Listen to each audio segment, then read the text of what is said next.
Quaisquer que sejam as diferenças de opinião existentes entre tais amigos, sempre haverá compreensão e comunicação. Nessa espécie de relacionamento, não obstante as divergências, existe respeito mútuo e estima pela amizade, acima de tudo mais. A verdadeira amizade, fundamentada em Deus, é o único relacionamento duradouro. Se você declara amizade, tem de querê-la realmente. É preciso que você não mostre uma gentileza ou cooperação exterior, enquanto interiormente sente o oposto. A lei espiritual é muito poderosa. Não fique contra os princípios espirituais. Nunca iluda, nem seja traiçoeiro. Como amigo, saiba quando não se intrometer, qual é o seu lugar, quando deve ter disposição para cooperar e quando deve ter a vontade de não cooperar. É errado falar a verdade quando, assim agindo, se trai outra pessoa desnecessariamente e sem ser para um bom propósito. Suponha que um homem bebe, mas tenta ocultar isso do resto do mundo. Você conhece sua fraqueza e, em nome da verdade, anuncia aos seus amigos. Vocês sabem que fulano de tal bebe? Não sabem? Tal observação é inoportuna. Não devemos nos imiscuir da vida alheia. Procurem cobrir as falhas dos outros, desde que elas não prejudiquem ninguém. Converse em particular com a pessoa sobre suas falhas e, se tiver a oportunidade ou a responsabilidade de ajudá-la. Mas nunca fale deliberadamente para ferir alguém, com o pretexto de ajudá-lo. Assim você somente o ajudará a se tornar seu inimigo. É possível também que destrua qualquer desejo que ele pudesse ter tido de melhorar. Ajude seu amigo, sendo para ele uma inspiração mental, estética e espiritual. Nunca seja sarcástico com um amigo. Não o adule, a menos que seja para encorajá-lo. Não concorde com ele quando estiver errado. Seja verdadeiro, seja sincero, e a amizade crescerá constantemente. Lembro de uma discussão que tive com Shri Yukteswar sobre sinceridade. Eu tinha dito, a sinceridade é tudo. Não, respondeu ele. Sinceridade mais consideração pelos outros é tudo. E continuou. Suponha que esteja sentado na sala de sua casa e que haja um novo e belo tapete no chão. Está chovendo lá fora. Um amigo que não vê há muitos anos abre a porta violentamente e entra correndo para saudá-lo.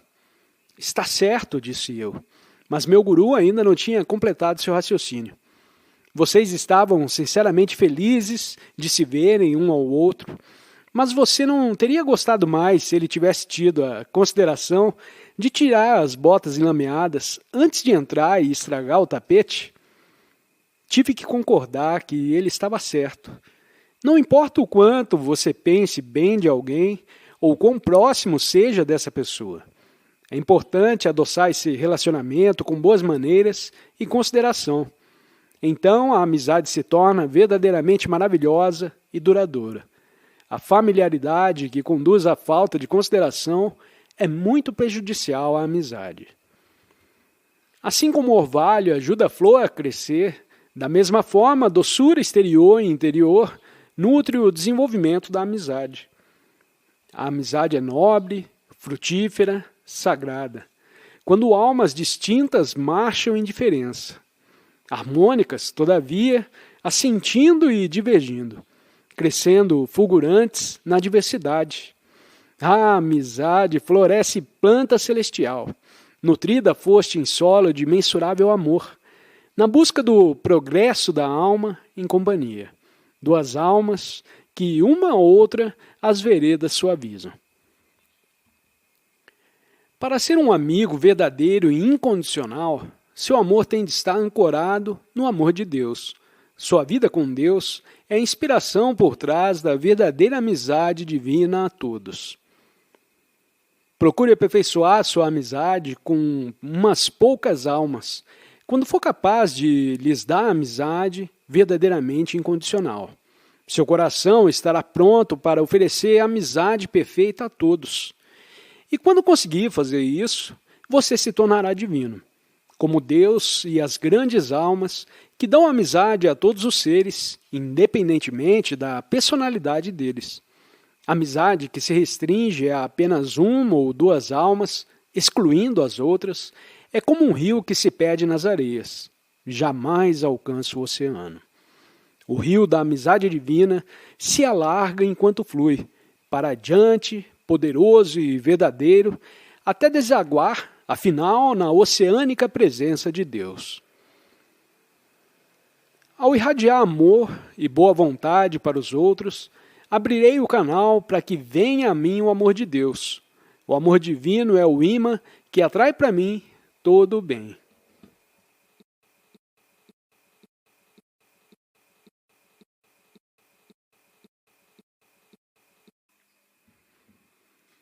Embora o homem comum encare a morte com pavor e tristeza, aqueles que já se foram conhecem-na como uma experiência maravilhosa de paz e liberdade. Talvez nossas maiores conjecturas sejam a respeito dos seres que amamos. Onde estão? Por que foram afastados de nós? Uma breve despedida e eis que desaparecem por trás do véu da morte. Nos sentimos tão desamparados e tristes e não há nada a fazer. Quando alguém está morrendo, embora não possa falar, expressa um desejo em sua consciência. A pessoa pensa: estou deixando meus entes queridos, será que um dia voltarei a vê-los? E os que estão sendo deixados também pensam: estou perdendo, será que ele se lembrará de mim? Será que nos encontraremos novamente? Quando perdi minha mãe nessa vida, prometi a mim mesmo nunca mais me apegar a alguém. Dei meu amor a Deus. Aquela primeira experiência com a morte foi muito grave para mim, mas aprendi muito. Procurei incansavelmente durante meses e anos até encontrar a resposta para o mistério da vida e da morte. E falo por experiência própria. Na morte, você esquece todas as limitações do corpo físico e compreende o quanto é livre. Nos primeiros segundos existe uma sensação de medo, medo do desconhecido, de algo estranho à consciência. Em seguida, porém, vem uma grande compreensão. A alma experimenta uma alegre sensação de alívio e liberdade. Você percebe que existe separado do corpo mortal. Todos nós vamos morrer um dia, portanto é inútil ter medo da morte. Você não se sente infeliz com a perspectiva de perder a consciência do corpo no sono. Aceita o sono como um desejável estado de liberdade. Assim é a morte, um estado de repouso, uma aposentadoria dessa vida. Não há o que temer. Quando a morte chegar, ria dela. A morte é apenas uma experiência a que você está destinado para aprender uma grande lição. Você não pode morrer. Nosso ser real é a alma e é imortal. Podemos ficar por algum tempo adormecidos nesse estado chamado morte, porém nunca seremos destruídos. Nós existimos e essa existência é eterna. A onda alcança a praia, depois volta ao mar, mas não se perde. Ela se torna una com o oceano ou retorna na forma de uma outra onda. Esse corpo veio e desaparecerá, mas a essência da alma que traz dentro dele jamais deixará de existir. Nada poderá extinguir essa consciência eterna. Mesmo uma partícula de matéria ou uma onda de energia é indestrutível, como a ciência já provou. A alma ou essência espiritual do homem também é indestrutível. A matéria sofre mudanças. A alma submete-se às mais diversas experiências.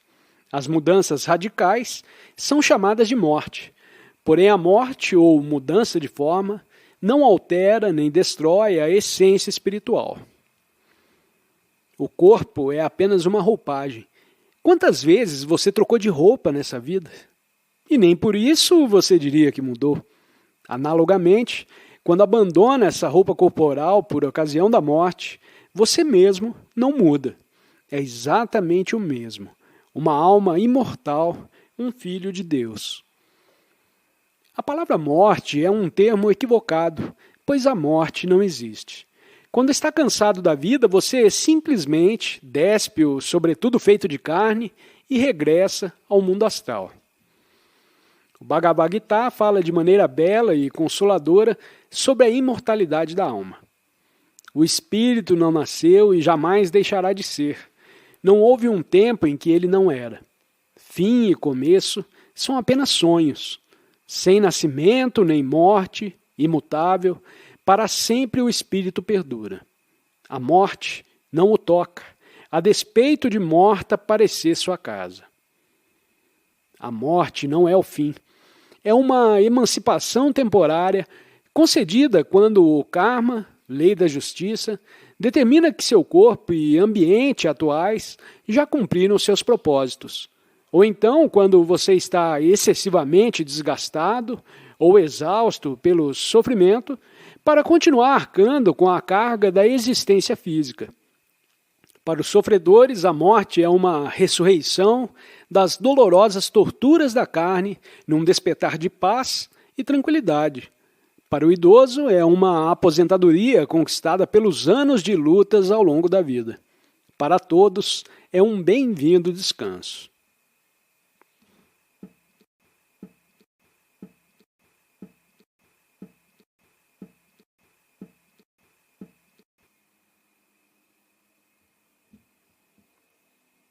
Quando você pensa que esse mundo é invadido pela morte e que o seu corpo também terá que ser descartado, o plano de Deus parece muito cruel.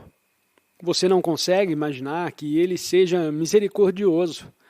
Mas quando você examina o processo da morte com os olhos da sabedoria, vê que, apesar de tudo, trata-se apenas de um pensamento de Deus, passando através de um pesadelo de mudanças para chegar a uma bem-aventurada liberdade, nele novamente. Santos e pecadores alcançaram, por igual, liberdade da morte, em maior ou menor grau, de acordo com seus méritos. No sonho do Senhor, chamado mundo astral, o lugar para onde vão as almas depois da morte, elas gozam de uma liberdade que jamais conheceram durante a vida na Terra. Portanto, não sinta pena de quem esteja atravessando a ilusão da morte, porque em pouco tempo ele estará liberto. E uma vez arrancado dessa ilusão, perceberá que, afinal, a morte não foi tão ruim assim. Compreende que sua mortalidade foi apenas um sonho e se regozija, porque agora o fogo não pode queimá-lo, nem a água afogá-lo. Está livre e em segurança. A consciência do moribundo encontra-se, de repente, aliviada do peso do corpo, da necessidade de respirar e de qualquer dor física. A alma, então, experimenta uma sensação de voar pacificamente através de um túnel de luz suave e difusa. Em seguida, a alma flutua num estado de sono inconsciente, 1.000.000 de vezes mais profundo e mais agradável do que o mais profundo sono que experimentara no corpo físico. O estado após morte é experimentado de forma distinta, dependendo do modo de vida que as diferentes pessoas tiveram na Terra. Da mesma forma que pessoas diferentes têm sonos com diferentes profundidades e tempos de duração. Assim também são as suas experiências depois da morte. O homem bom que trabalha arduamente na fábrica da vida entra num sono profundo, inconsciente e repousante por um período curto. Então, desperta em algum lugar do mundo astral. Na casa de meu pai há muitas moradas. Nunca consegui acreditar no céu, observou um estudante.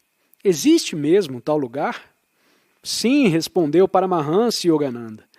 Aqueles que amam Deus e confiam nele vão para lá quando morrem. Nesse plano astral, tem-se o poder de materializar qualquer coisa imediatamente e meramente pelo pensamento. O corpo astral é feito de luz tremeluzente, e nessas regiões existem cores e sons totalmente desconhecidos na Terra.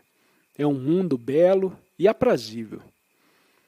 A morte não é o fim das coisas, mas sim a transferência das experiências físicas do domínio grosseiro da matéria mutável para as energias e alegrias mais puras no reino astral de luzes multicoloridas. O mundo astral é infinitamente belo, limpo, puro e ordenado. Não há planetas mortos nem terrenos estéreis. As imperfeições terrestres, ervas daninhas, bactérias, insetos, serpentes, não existem lá. Contrariamente aos vários climas e estações da Terra, os planetas astrais mantêm uma temperatura constante de eterna primavera, com nevadas ocasionais de um branco resplandecente e chuvas de luzes multicoloridas. Nos planetas astrais encontra-se grande abundância de lagos opalescentes, mares brilhantes e rios de arco-íris. As almas na região astral vestem-se com luzes tênues. Elas não se aprisionam em feixes de ossos recobertos de carne. Não carregam molduras pesadas e frágeis que colidem com outros sólidos toscos e se quebram. Portanto, na Terra astral, não existe guerra entre o corpo humano e outros sólidos, oceanos, relâmpagos e doenças. E também não há acidentes, pois todas as coisas coexistem num ambiente de solidariedade e não de antagonismo. Todas as formas de vibração funcionam em harmonia umas com as outras. Todas as forças vivem em paz e em consciente cooperação. As almas, os raios sobre os quais caminham e os raios alaranjados que bebem e consomem, são todos feitos de luz viva. Essas almas vivem no mútuo relacionamento e cooperação, respirando não o oxigênio, mas a alegria do espírito. Amigos de outras vidas facilmente se reconhecem no mundo astral.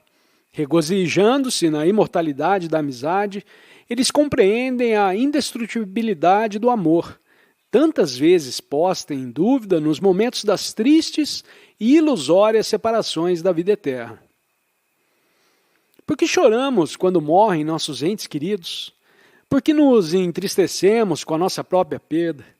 Se eles nos deixam para cursar em melhores escolas da vida, deveríamos nos alegrar em vez de ficarmos egoisticamente tristes, pois ao irradiar nossos desejos egoístas, podemos mantê-las presos à terra e impedir o progresso deles.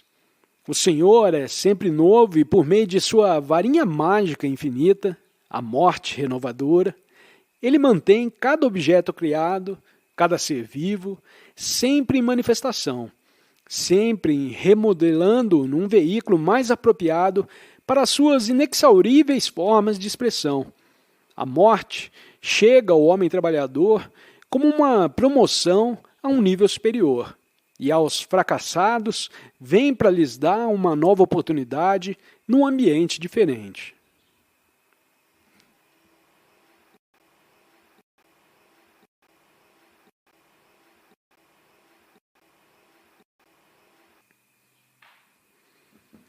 A morte é o ponto culminante da vida. Na morte, a vida busca repouso. É precursora de uma felicidade imensa. A deliciosa liberdade de todas as torturas da carne.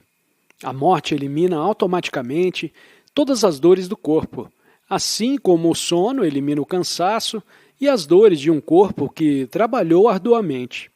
A morte é uma anistia do encarceramento no corpo físico. O homem ignorante vê apenas o muro intransponível da morte, aparentemente ocultando para sempre os amigos queridos.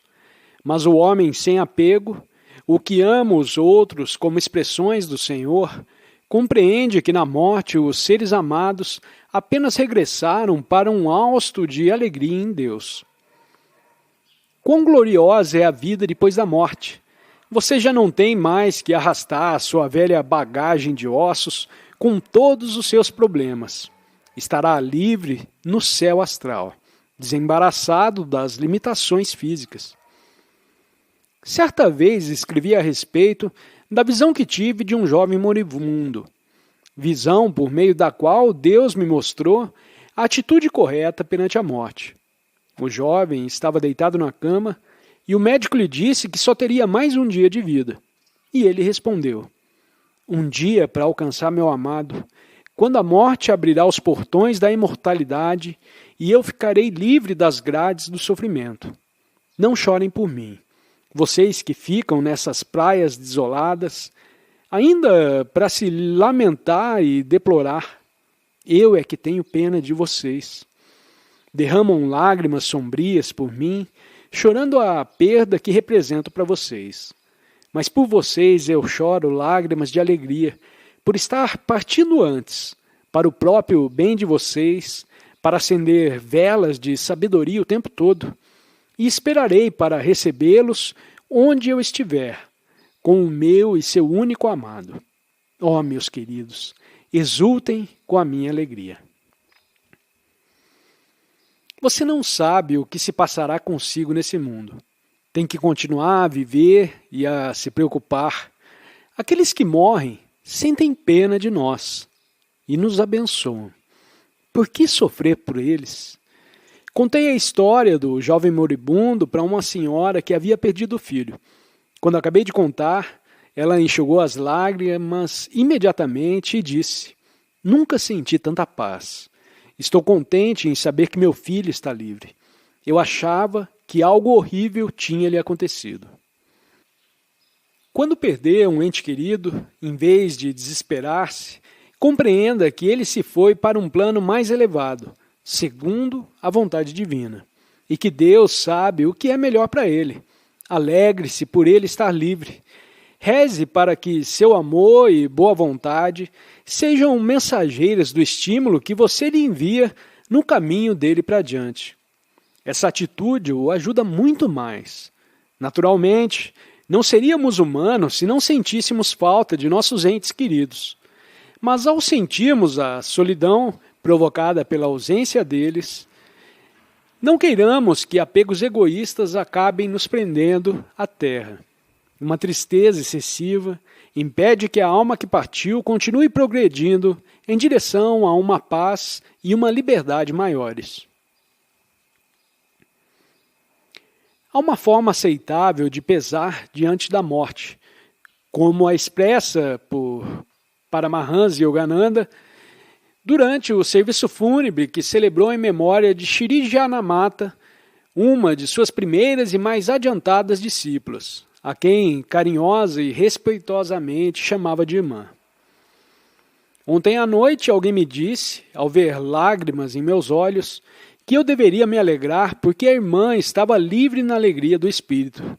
E eu disse: sei disso tudo, quão feliz a irmã está, como se encerrou esse glorioso capítulo de sua vida, como se foram as dores de seu corpo. Meu espírito está com o espírito dela em Deus. Estas, porém, são lágrimas de amor, porque deste lado terei saudade dela. Aquela luz fulgurante e humilde que foi a irmã extinguiu-se diante de mim e juntou-se à grande luz. Essa é a minha alegria e a minha tristeza. E estou alegre por estar triste. Alegre por ela ter estado conosco para inspirar tanto amor em nossos corações. Para enviar seus pensamentos aos entes queridos que já partiram, sente-se em silêncio no seu quarto e medite em Deus. Quando sentir a sua paz dentro de você, concentre-se profundamente no centro crístico, o centro da vontade no ponto entre as sobrancelhas, e irradie seu amor para esses entes queridos que se foram. Visualize no centro crístico a pessoa com quem você quer entrar em contato. Envie a essa alma sua vibração de amor, de força e de coragem. Se fizer isso ininterruptamente e não perder a intensidade do seu interesse por esse amado, essa alma certamente receberá as vibrações que você enviar. Tais pensamentos dão aos seus entes queridos uma sensação de bem-estar, uma sensação de serem amados. Eles não se esquecerão de você, tanto quanto você não se esqueceu deles.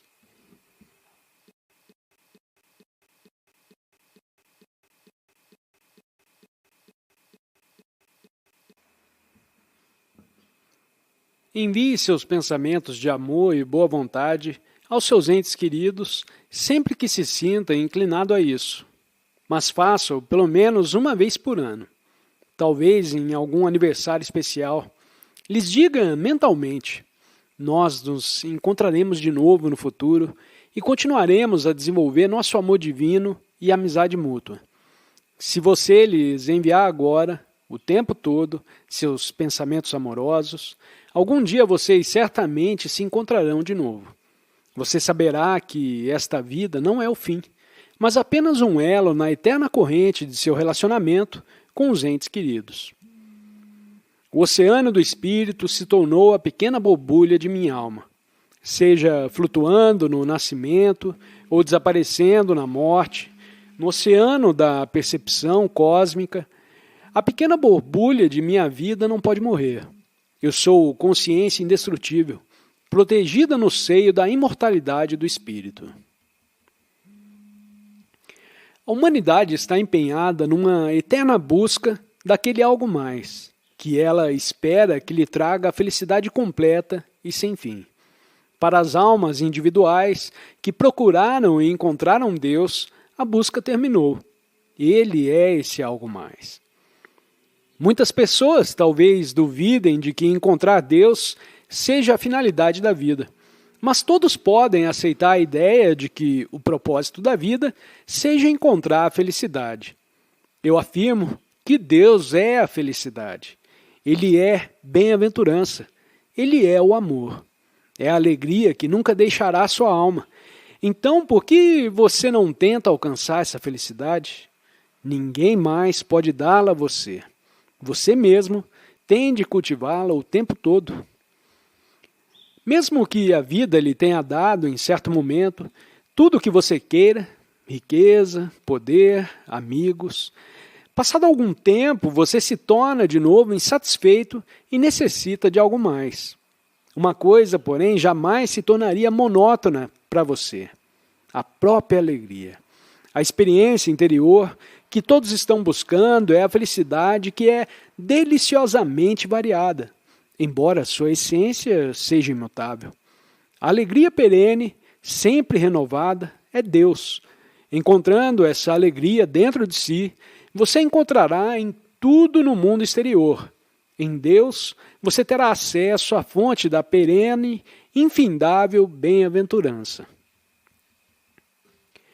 Imagine que esteja sofrendo uma punição que não lhe permita dormir numa hora em que você necessita desesperadamente descansar e, de repente, alguém diz: muito bem, agora já pode dormir. Pense na alegria que sentiria no momento em que estivesse a ponto de cair no sono. Multiplique-a por 1.000.000. Nem isso descreveria a alegria sentida na comunhão com Deus. A alegria de Deus é ilimitada, incessante e sempre nova. Corpo, mente, nada poderá perturbá-lo quando estiver nesse estado de consciência. Assim são a graça e a glória do Senhor. E Ele lhe explicará tudo o que você não tem sido capaz de entender, tudo o que você quer saber. Quando você senta em silêncio na meditação profunda, a alegria borbulha internamente, sem ter sido despertada por qualquer estímulo externo. A alegria da meditação é avassaladora. Aqueles que ainda não alcançaram o silêncio da verdadeira meditação não sabem o que é a verdadeira alegria. Quando a mente e os sentimentos são interiorizados, você começa a sentir a alegria de Deus. Os prazeres dos sentidos não perduram, mas a alegria de Deus é sempre eterna, é incomparável. Tudo tem o seu lugar, mas desperdiçar tempo à custa de sua verdadeira felicidade não é bom. Abandonei todas as atividades desnecessárias de modo que pudesse meditar e tentar conhecer Deus, de modo que pudesse permanecer dia e noite na sua divina consciência. Pouquíssimos de nós sabem o quanto se pode alcançar na vida, vivendo-a adequada, sábia e parcimoniamente. Economizemos nosso tempo. A existência se esgota antes que despertemos, e por isso não compreendemos o valor do tempo imortal que Deus nos deu. Não desperdice seu tempo em coisas vãs. Um grande número de pessoas ocupa-se com atividades inconsequentes. Se você lhes pergunta o que tem feito, geralmente dizem: tem estado atarefado o tempo todo. Porém, mal se lembram com o que estiveram tão ocupadas. A qualquer instante você pode ser solicitado a deixar esse mundo. Terá de cancelar todos os seus compromissos. Por que então dá prioridade a atividades que o impedem de dedicar tempo a Deus? Não é sensato. É por causa de Maia, a rede da ilusão cósmica atirada sobre nós, que nos envolvemos com interesses mundanos e esquecemos o Senhor.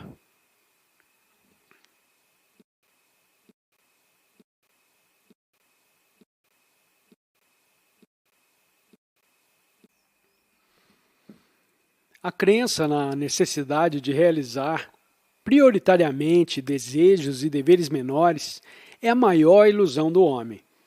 Lembro-me bem de que durante meu treinamento, como jovem discípulo de meu guru, todos os dias eu prometi a mim mesmo: amanhã meditarei um pouco mais. Um ano inteiro se passou antes de eu compreender que continuava adiando aquele meu propósito. Imediatamente, tomei a resolução de que minha primeira atividade pela manhã, logo após a higiene diária, seria uma longa meditação. Mas mesmo assim, mal eu me espreguiçava e me tornava presa dos meus afazeres e atividades diárias. Logo a seguir, resolvi fazer minha meditação primeiro. Assim aprendi uma grande lição. Em primeiro lugar, vem o meu dever para com Deus e em seguida cuido dos meus deveres menores. É importante perceber a diferença entre as suas necessidades e as suas carências. Suas necessidades são poucas, enquanto suas carências podem ser ilimitadas.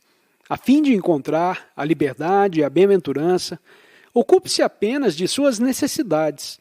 Deixe de criar carências ilimitadas e perseguir o fogo fato da falsa felicidade. Qual é a melhor oração? Perguntou um discípulo. E Paramahansa Yogananda respondeu: diga ao Senhor, por favor, faz-me conhecer a tua vontade. Não diga quero isso ou aquilo, mas tenha fé em que Ele sabe o que você necessita. Você verá que consegue coisas muito melhores quando Ele escolhe por você. Se você não consegue ter um pequenino brinquedo material pelo qual tem paixão, não fique ressentido com Deus. Às vezes é bom não ganharmos aquilo que desejamos. Quando o Pai Divino percebe que seus filhos impulsivos querem mergulhar nas chamas de desejos excessivos ou equivocados, atraídos por seu brilho, Ele tenta protegê-los de se queimarem. Deus diz: quando meus filhos pensam que não recebem de mim qualquer resposta às suas preces, é porque não sabem que eu sempre respondo, só que diferentemente do que esperam de mim. Nem sempre responderei de acordo com os seus desejos, enquanto não tiverem alcançado a perfeição. Somente quando forem perfeitos é que seus pedidos serão o tempo todo guiados pela sabedoria. Não é errado dizer ao Senhor que queremos algo, porém demonstramos fé muito maior se dissermos simplesmente: Pai Celestial, sei que Tu prevês todas as minhas necessidades, sustenta-me de acordo com a Tua vontade. Se, por exemplo, um homem ansioso por ter um carro rezar com bastante intensidade, ele o receberá. Mas possuir um carro pode não ser a melhor coisa para ele. Às vezes, o Senhor nos nega pequenos desejos porque pretende nos conceder dádivas maiores. Confie mais em Deus. Acredite que aquele que o criou há de sustentá-lo. Deus me provou que, quando está comigo, todas as necessidades da vida se tornam desnecessárias. Consciente disso, você se torna mais saudável, mais alegre, mais generoso do que a média das pessoas, em todos os sentidos. Não busque as coisas pequenas. Elas o desviarão de Deus. Comece sua experiência agora. Simplifique a vida e seja um rei. A pessoa comum é influenciada pelo seu ambiente mundano. O homem de concentração molda sua própria vida, planeja o seu dia e constata que, ao fim dele, seus planos foram executados. Ele se encontra mais próximo de Deus e de seus objetivos. O homem fraco planeja muitas coisas maravilhosas, mas ao fim do dia percebe que foi vítima das circunstâncias e dos maus hábitos. Tal pessoa geralmente põe a culpa em todos, menos em si mesma. Lembre-se, não culpe pessoa alguma, exceto a si mesmo, pelas suas dificuldades. Se decidir controlar as circunstâncias da sua vida, segundo a lei, elas se ajustarão de acordo com essa decisão. Afinal, você tende a aprender a levar uma vida controlada. Você é o senhor de cada momento de sua vida. Suponha que você diga a si próprio: a partir de hoje encontrarei tempo para meditar. Faça-o. Sente-se por alguns minutos, pelo menos. No dia seguinte, resolva permanecer um pouco mais de tempo em meditação. E no outro dia, a despeito dos obstáculos, faça um esforço ainda um pouco maior. Enquanto sua consciência não estiver convencida da absoluta importância de Deus, você não o encontrará. Não permita que a vida o engane. Adquira os bons hábitos que conduzem à verdadeira felicidade. Siga uma dieta simples, exercite o corpo e medite diariamente. Não importa o que aconteça, chuva ou faça sol. Se não puder fazer exercícios e meditar pela manhã, faça-o à noite. Reze diariamente. Senhor, mesmo que eu morra ou que o mundo desabe, todos os dias encontrarei tempo para estar contigo. Os minutos são mais importantes do que os anos. Se não preencher os minutos da sua vida com pensar em Deus, os anos vão passar e quando mais precisar dele, talvez não consiga sentir a sua presença. Mas se ocupar os minutos de sua vida com aspirações divinas, os anos ficarão automaticamente saturados por elas.